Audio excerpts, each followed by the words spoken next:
I wanted to thank everyone for all your support in the past years. Year to date, Breast Friends Fund has raised almost $600,000. We are halfway through our $1 million goal. Still have a lot of work to do. And I just want to take a moment to share what this year has been to our family. It's been very challenging with COVID. And for the first time, I think that most of you can relate to what it's like to be a stage 4 cancer patient, with the fear of, dying daily or getting sick. And I don't wish that anybody has to know what it felt like to be us, but I think you could better relate to what it's like. And fortunately, though, we are coming to the end of COVID. We could all see the light at the end of the tunnel. But us stage 4 metastatic patients, our light is hard to see sometimes. The past year, I have had 3 failed treatments. And even though my treatment is working now, it has been a journey with a lot of side effects, a lot of tweaking, and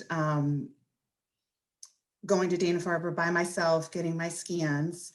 And I am so thankful for Dr. Eric Weiner and his support and his help, and him being there on weekends anytime I needed him to help me get through and with the side effects. He is so much more than a doctor. He is part of our family, and we just thank him so much. And that's why we do what we do, to raise money so that he could help us all find a cure. Well, thanks. Hopefully, in addition to being a nice guy, I'm actually getting something done. And we'd like to think that that at Dana-Farber and at places like Dana-Farber around the country, we're really making a difference. And I think we are. It's really hard to have advanced breast cancer. It's hard because the treatments can be hard. It's hard because there can be symptoms from the cancer itself. And it's hard because no matter how well you're doing, there's some sense that at some point in time, that's not going to keep going. And that ultimately, hopefully not soon, but the vast majority of people who have advanced or stage 4 breast cancer lose their lives to breast cancer. And if you're 95, maybe that's okay. But if you're anything younger than that, and particularly if you're quite young, that's not good. And I don't know how people live with that so easily. In fact, they don't live with it easily.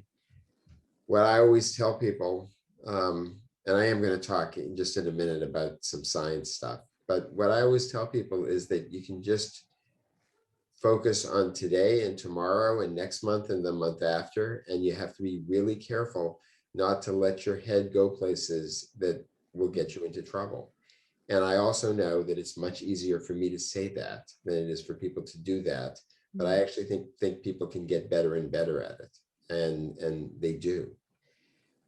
But apart from just trying to reassure people and make them feel better and give them advice about how to think about their cancer, I would like to think that we're really making a difference. And over the course of the past decade, there have been truly countless new drugs approved for breast cancer. All of the recent drug approvals have been with drugs that not only make people feel a little bit better, or their cancer gets a little bit improved and the measurements get smaller, but it actually makes people, they actually make people live longer. And this all takes a lot of brain power and a lot of patient resources and patient collaboration, because the truth is you can't do clinical trials unless people participate in them. And finally, it takes a lot of money. And when we do this kind of work, a lot of the money comes from the federal government, from our taxpayer dollars that are given in the form of grants, and we have many of those. And some of the money, very appropriately so, comes from the pharmaceutical industry that both benefits from the development of new drugs and seems to have a lot of money these days.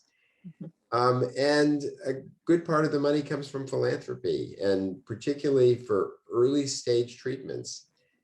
That's, or I shouldn't say early stage treatments. Let's just say the early development of treatments, where we're just beginning to get some data.